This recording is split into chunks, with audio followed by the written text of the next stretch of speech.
Hello, English learners. Welcome back to English Pod. My name is Marco. And my name is Catherine. And today we've got a great show for you. We're talking all about music. It's a great topic. I think everyone loves music. And well, there's so much type of music out there. So that's what we're going to be talking about today. Exactly. So there's a little bit for everyone here. Even if you hate rock music, there might be something in it that you're going to be a fan of. Right. So before we get started on the dialogue, we have a couple of words that we want to preview. So let's take a look at them now in vocabulary preview. Vocabulary preview. All right. So this word sounds a little bit funny. It looks like it should be pronounced differently. We say genre. Genre. Or genre. So this kind of sounds French. Is it French? I think it comes from French. It's a GE word. So genre. Vocabulary it's preview. A soft sound. Mm-hmm. And what's a genre? Well, a genre is like a category. So you could say genre of book or genre of music. Oh, movies also have genres, right? Yeah, they do. It's like horror movie is a genre. Okay, or action or suspense, etc. So we're going to be looking at music genres on this occasion. And some of these genre names actually have abbreviations. They're long words that we say in short forms. And this kind of abbreviation is called an acronym. All right, so that's another word that we're looking at, acronym. So an acronym is a short version of a long word? Yeah, usually it's just letters. Like USA is a very good acronym. It means United States of America. All right, cool. So there are some acronyms as well in music, so that's what we're going to be looking at. And many other things, I guess, like DNA is an acronym. Yeah, DNA is an acronym. UN is an acronym. All right, great. So we're going to be looking at different genres of music. So let's listen to our dialogue for the first time. We're going to listen to a game show where people have to name the song and the genre.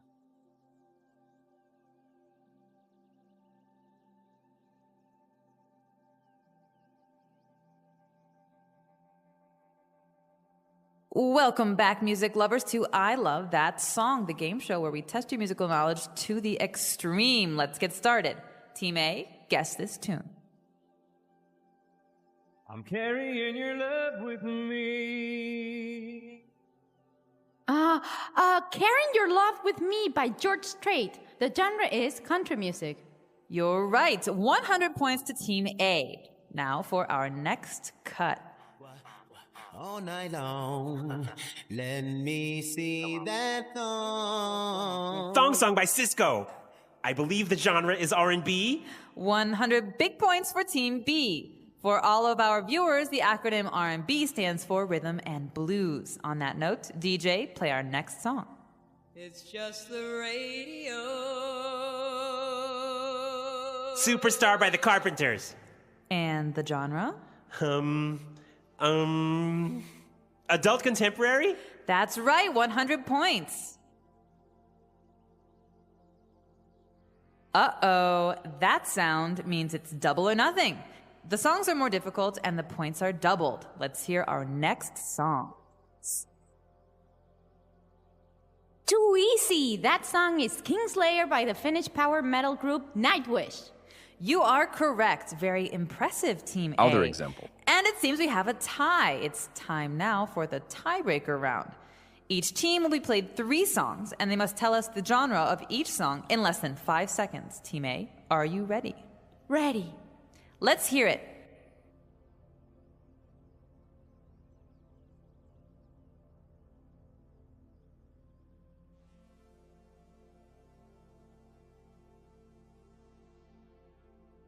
Hip-hop, classical, and gothic metal.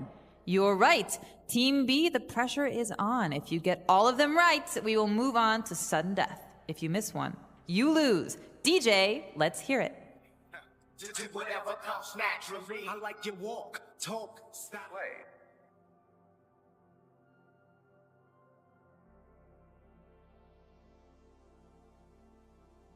Rap, disco, and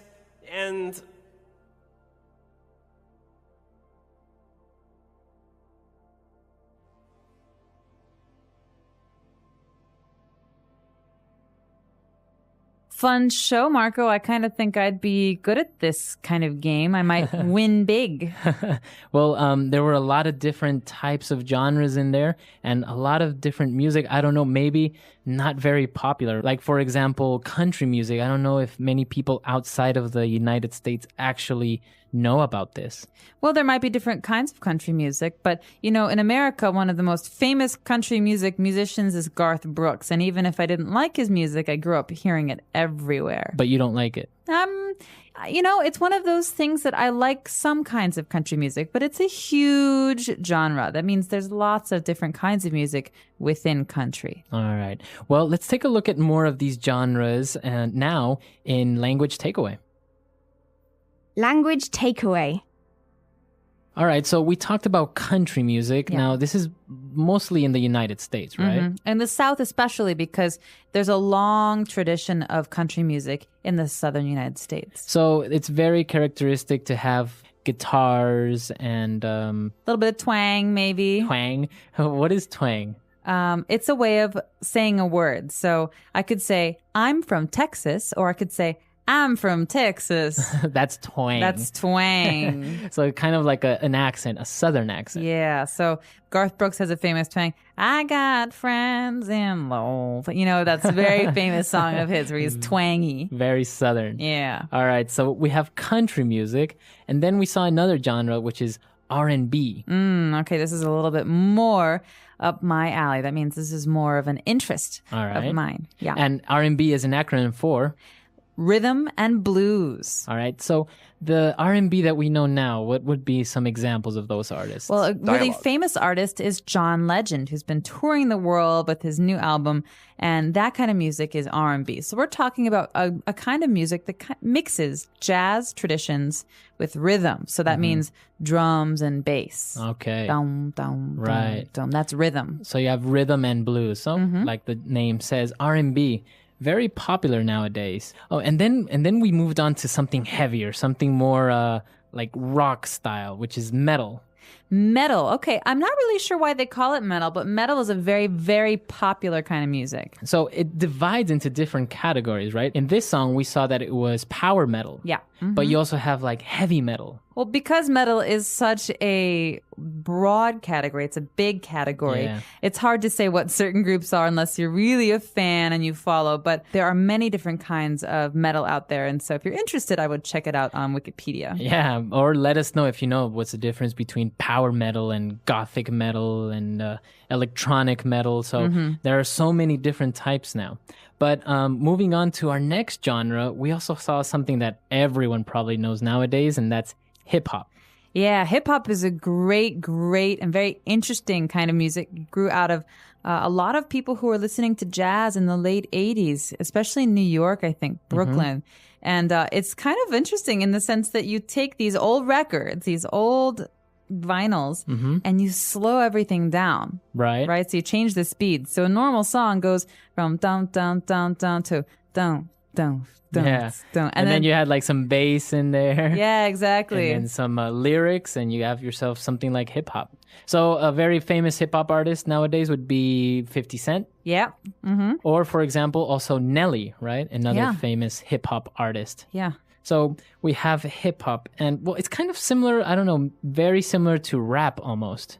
Yeah, but it's different in that the way the process for making this kind of music is quite different. Yeah, rap tends to be very lyric heavy, whereas hip hop is very beat heavy, I think. Right. So interesting. Now we've seen a lot of these different genres, but of course there's so many more that we can't really look at all of them in one single podcast. That's what our website's for. You can put your favorite music genres up on our website and practice your English. Exactly. So, well, why don't we listen to this dialogue for the second time? Let's slow it down just a little bit, and then we'll come back and look at some more phrases. Welcome back, music lovers, to I Love That Song, the game show where we test your musical knowledge to the extreme. Let's get started. Team A, guess this tune. Carrying Your Love with Me by George Strait. The genre is country music. You're right. 100 points to Team A. Now for our next cut. Thong Song by Cisco. I believe the genre is R&B. 100 big points for Team B. For all of our viewers, the acronym R&B stands for Rhythm and Blues. On that note, DJ, play our next song. Superstar by the Carpenters. And the genre? Adult contemporary? That's right, 100 points. Uh-oh, that sound means it's double or nothing. The songs are more difficult and the points are doubled. Let's hear our next song. Too easy. That song is Kingslayer by the Finnish power metal group Nightwish. You are correct. Very impressive, Team A. And it seems we have a tie. It's time now for the tiebreaker round. Each team will be played 3 songs, and they must tell us the genre of each song in less than 5 seconds. Team A, are you ready? Ready. Let's hear it. Hip-hop, classical, and gothic metal. You're right. Team B, the pressure is on. If you get all of them right, we will move on to sudden death. If you miss one, you lose. DJ, let's hear it. Rap, disco, and So it isn't a true English pod lesson if we don't give you a couple of phrases and words to make you sound more fluent. So that's the purpose of this next portion of our show. Fluency Builder.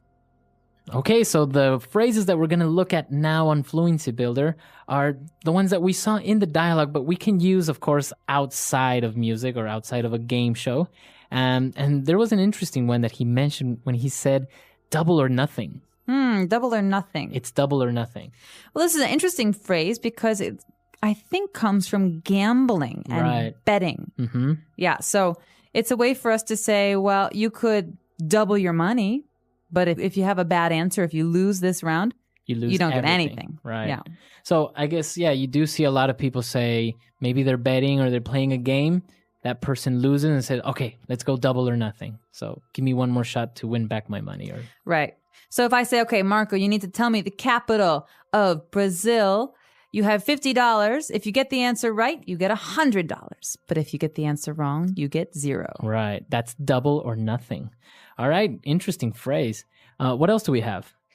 We've got a great one here called tiebreaker. So a tiebreaker. Yeah, a tiebreaker. It's a thing. And sometimes in games, some people have the same score. They have the same amount of points. So they're tied. They're tied. A tie means you have the same number. And if you want to win, you need one winner. You have to have a tiebreaker to decide. So it could be a question or like we saw here, a tiebreaker round. Yeah. So to decide on a winner. And this is all or nothing because if you get the answer right, you win. If you don't, you lose. It doesn't matter if you were tied before. Right. All right, a tiebreaker. And we have one more phrase, and this one is really interesting. The pressure is on. So if I say the pressure is on, it almost sounds painful. Yeah, it does. Well, does it mean that I am being pressured, or what is this? Well, so it's a good question. The important thing to look at here is the word on, because pressure has this kind of companion word to put pressure on something or to put pressure on someone. And so it's the way we say it in English, and it means that you're going to really take things seriously from this point on. Okay. Right? So, for example, the Chicago Bulls were at the peak, the height of their fame, and they were just a wonderful team. And oftentimes, you'd hear the announcers say, there's 5 seconds left on the clock. The pressure is on Michael Jordan to win the game. All right. So the opportunity for the team to win all depended on Michael Jordan. Right. So the pressure, all of this stuff is on him, his shoulders. So he has to score the point to win the game. Okay. This is a very interesting phrase. Why don't we take a look at some other examples of how we could use the pressure is on? Example 1. Carl is really stressed out lately. The pressure of the entire project is on him since his promotion. Example 2. The pressure is on the president to guide his country out of the recession. Example 3. The pressure is on our entire team to successfully come up with a new product for the Asian market within a month. All right, great examples, great phrases. I think it's pretty clear now, right? It is. And to make sure that we understood the whole dialogue, I think we should take another listen to it at a normal speed. And when we come back, we'll be talking a little bit more about one of my favorite topics, music.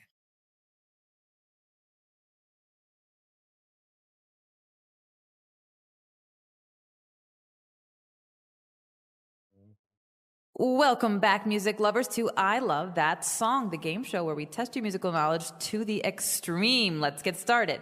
Team A, guess this tune. I'm carrying your love with me. Carrying Your Love with Me by George Strait. The genre is country music. You're right. 100 points to Team A. Other example. Now for our next cut. All night long, let me see that thong. Thong song by Cisco. I believe the genre is R&B. 100 big points for Team B. For all of our viewers, the acronym R&B stands for Rhythm and Blues. On that note, DJ, play our next song. It's just the radio. Superstar by the Carpenters. And the genre? Adult contemporary? That's right, 100 points. Uh-oh, that sound means it's double or nothing. The songs are more difficult and the points are doubled. Let's hear our next song. Too Easy. That song is Kingslayer by the Finnish power metal group Nightwish. You are correct. Very impressive, Team A. And it seems we have a tie. It's time now for the tiebreaker round. Each team will be played 3 songs, and they must tell us the genre of each song in less than 5 seconds. Team A, are you ready? Ready. Let's hear it.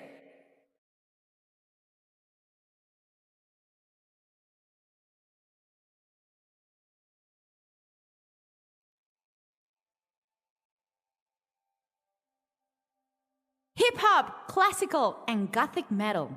You're right. Team B, the pressure is on. If you get all of them right, we will move on to sudden death. If you miss one, you lose. DJ, let's hear it.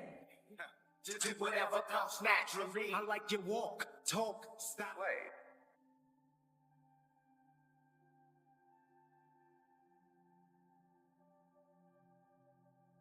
Rap, disco, and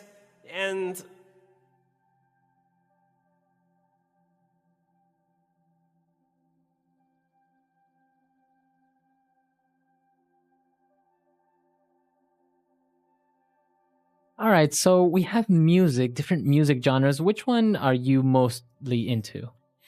As a hard question, I have very different interests. I like classical music. I also like jazz, but I also like rock, and I also like R&B. So I guess it depends on your mood. Huh? Absolutely. Now, they say that music does really influence people's moods. They did a study, some doctors in America did a study to see if heart patients, people who have heart problems, could be positively affected by music. And the results said that yes, it can be helpful. Oh, really? Mm-hmm. So maybe it helps them relax or... Yeah, it says if you're listening to the radio and a song that you like comes on the radio, you hear this song, your heart pumps more oxygen to your brain. Wow. So it means it actually makes you happier. Wow. Mm-hmm. What about when they play music for unborn babies? Like they'll put little headphones on a mother's belly and they'll play like classical music because supposedly it'll make the baby smart. It's or like baby Mozart or something. Yeah, exactly. What do you think about that? I don't know. I think talking to kids and giving them books when they're little probably helps a little bit more, but I'm not a doctor, so that I can't say. Well, many people do argue now that they don't make music like they used to. I guess they say that, music that was made before, the lyrics were more profound. They were real musicians, they were composers, and they wrote lyrics. But now you just get a lot of temporary music that doesn't really transcend into the future. What do you think? I totally disagree. I think the last 10 years have seen a really amazing growth in the music industry because more people are communicating.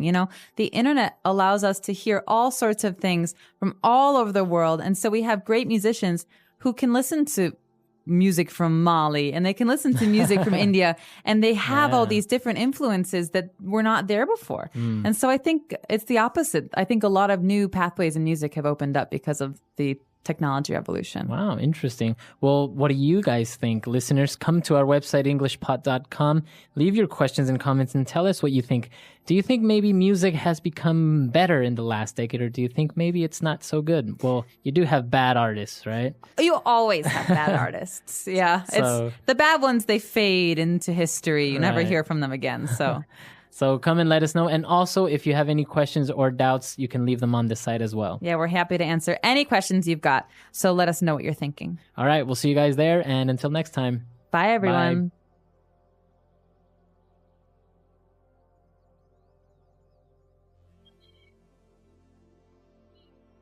Second paragraph in the dialogue. All right, so get ready, because today we're doing a deep dive. It's going to work those brain muscles. Woo, brain muscles. I like it. Right. Yeah. Ever walked into a gym and felt like, wait, What is going on? yeah, like everybody's speaking another language? Mm-hmm. We are decoding all that gym jargon today. Oh, this is good. This is going to be fun. And trust me, it's way more fun than a burpee. Way more fun. What's so fascinating about gym vocabulary, I think, is how much it reflects like our evolving understanding of fitness. Right, exactly. And to explore this, we've got a great source, a conversation between some English language learners. They're navigating the, shall we say, colorful world of gym talk. Yeah, their confusion is totally relatable. Remember our first time trying to figure out what a pec deck was? Oh, yeah? What is that thing? I have no idea. But anyway, back to our learners, they keep hearing this phrase, pumping iron. Any idea what it's all about? Pumping iron. Pumping iron. Simply means lifting weights. It's a bit of an old school slang, back when most wreaths were actually made of iron. But even with all the fancy new equipment, the term has stuck around. It does have a certain ring to it, doesn't it? You can practically hear the weights clanging. Yeah. Speaking of which, in our source material, one of the learners is struggling with a machine and gets some, well, unsolicited advice. Uh-oh. Oh, it's right. The classic gym know-it-all. Always happy to share their pointers whether you asked for them or not. Exactly. And this know-it-all starts talking about building muscle tone and getting definition. Those terms get thrown around a lot, but what do they really mean? What do they really mean?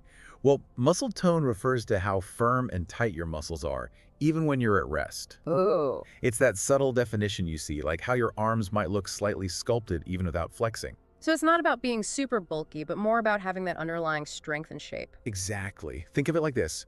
You can have toned muscles without being a bodybuilder. Got it. It's about that base level of fitness. Yeah. And how well your muscles hold their form. Okay, that makes sense. But what about muscle definition? Is that just a fancier way of saying toned? It's a little bit different. Muscle definition is about how visible and separated your individual muscles are. Think of those bodybuilders with clearly defined biceps, triceps, and abs. That's high muscle definition, achieved by building muscle mass and lowering body fat so the muscle contours really pop. So if we were to use a celebrity example, Madonna in her Vogue era versus, say, her Ray of Light phase. Perfect example. Early Madonna had that lean, toned look where you could see the shape of her muscles, but they weren't super prominent. Okay. Later on, she went for a more sculpted physique with those famously defined arms. That's the difference between tone and definition in action. And speaking of physiques, our source material uses that word too. It's not just about individual muscles, right? Right. Physique is all about your overall physical appearance. It considers your muscle development, your body fat percentage, your posture, even bone structure. Oh. It's that big picture view of your body. So if someone says you have a great physique, it's like a compliment about your entire bodily aesthetic, not just one specific muscle Other group. example. Precisely. It's about how all those elements work together to create an overall impression. Now back to our gym saga. The know-it-all in the source material starts lifting some seriously heavy weights, trying to impress our newbie learner. I mean, the numbers he was throwing around were enough to make even me nervous. Oh. Which brings us to reps and sets, two words that often trip people up. Yeah, for sure. Can you break those down for us? Of course. Reps, short for repetitions, are the number of times you perform a single exercise movement. Let's say you're doing bicep curls. Okay. 1 full curl up and down equals 1 rep. And sets. I always get those mixed up. Yeah.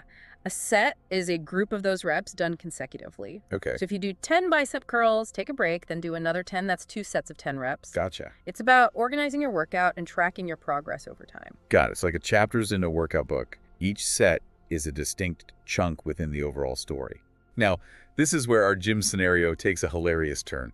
Mr. Know-It-All, in his eagerness to show off, ends up hurting himself. Which leads us to a phrase we all dread, pulled a muscle. Oh no. What exactly happens when you pull a muscle? Pulling a muscle, also known as a muscle strain, happens when you overstretch or tear a muscle. Okay. It often occurs during sudden movements, especially without a proper warm-up. Like that sharp, sudden pain that makes you go, oof. Exactly. And regret every life choice that led to that moment. Yeah. The severity can range from a minor twinge to debilitating pain, depending on the extent of the tear. Oh, wow. It's important to distinguish between a pulled muscle and a torn muscle, though. Okay. A pulled muscle usually involves tiny tears in the muscle fibers, while a torn muscle is a more severe rupture of the muscle tissue itself. So a torn muscle is more serious, requiring medical attention. Yes, a torn muscle can require physical therapy or even surgery, depending on how bad it is, whereas a pulled muscle can often be treated with rest, ice, and over-the-counter pain meds. See, this is why we preach the gospel of stretching, folks. Warming up those muscles before you go all out is crucial. Absolutely. Stretching increases blood flow and flexibility, making your muscles less prone to injury. It's like preheating your oven before baking. You don't just throw the dough in cold. Great analogy. And speaking of analogies, I think our English language learners might have picked up on a few themselves. I hope so. Well, that's the beauty of language learning, right? It's not just about memorizing definitions. It's about the experience. Yeah, it's about experiencing the words in action and making those connections. For sure. I wonder if our listeners have had any similar experiences. Ever felt like you were thrown into the deep end of gym lingo? Or maybe you've seen someone pull a muscle trying to lift more than they should? We'd love to hear your stories. And while you're thinking about those, we'll leave you with a question. How has the language of fitness evolved over time? Oh, good one. Are there other slang terms or phrases we should explore in a future deep dive? I like where this is going. It's fascinating how the way we talk about fitness reflects broader changes in society's attitudes towards exercise and well-being, from pumping iron to HIT and mind-body connection. There's a whole linguistic history to uncover. It's a reminder that language is constantly evolving, just like our approach to fitness. And who knows, maybe we'll all be biohacking our workouts and optimizing our recovery in the years to come. Well, until then, keep those brain and body muscles working, and we'll catch you in the next part of our deep dive, where we'll unpack even more fascinating gym jargon. Makes you wonder what future gym goers will be saying, right? Totally. Maybe neural lifting or metabolic sculpting. Ooh. Right. Okay, before we get too carried away with futuristic fitness lingo, I think we left our English language learners hanging back in that gym scenario. Right. They're still trying to decipher all this gym talk and blend in with the seasoned lifters. Which is harder than it sounds. Oh, for sure. Remember when I first started going to the gym? I nodded along to everything like I understood, even when I had absolutely no clue what people were talking about. Oh, I think we've all been there. It's that initial fear of looking like a complete newbie. Exactly. But faking it till you make it only gets you so far. At some point, you have to actually learn the lingo. Speaking of lingo, there's one word our language learners keep coming across that's particularly perplexing. Ripped.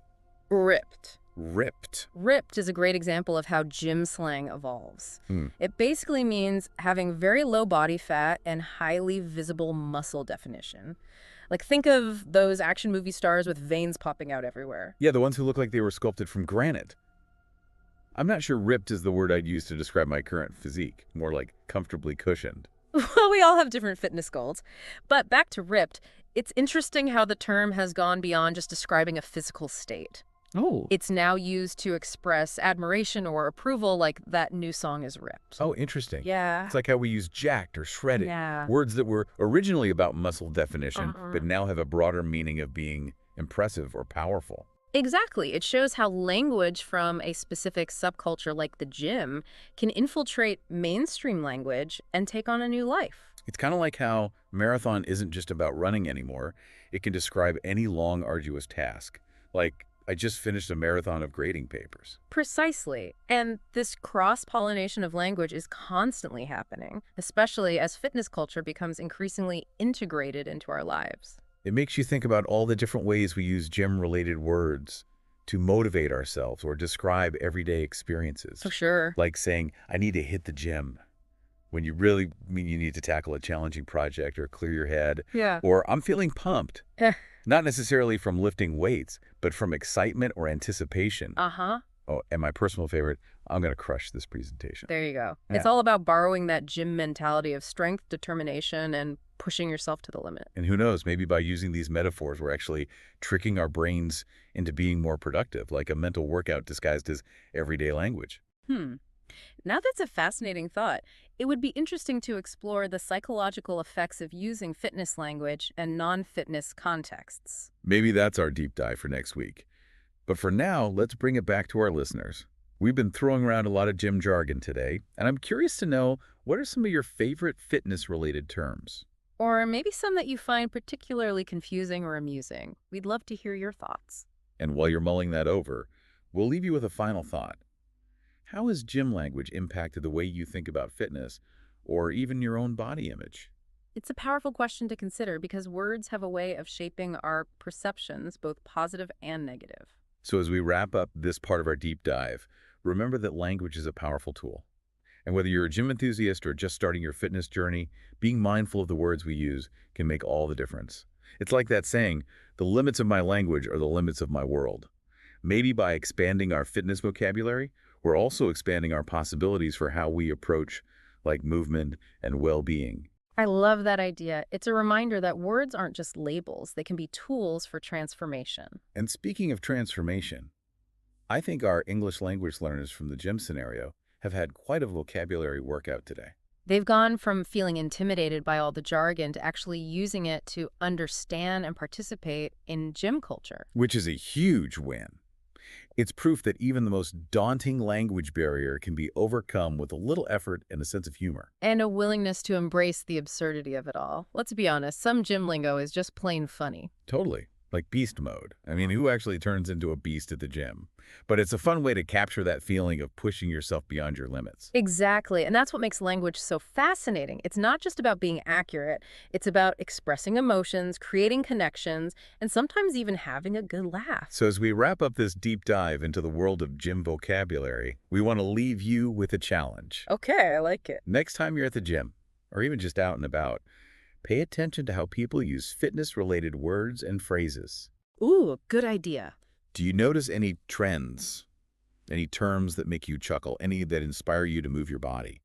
Because language is a reflection of our culture, and by tuning into the way we talk about fitness, we can learn a lot about our evolving relationship with our bodies and well-being. And hey, if you come across any particularly baffling or hilarious gym lingo, be sure to share it with us. We're always up for another vocabulary workout. That's it for this episode of The Deep Dive. Thanks for joining us, and remember, keep those brain and body muscles flexed.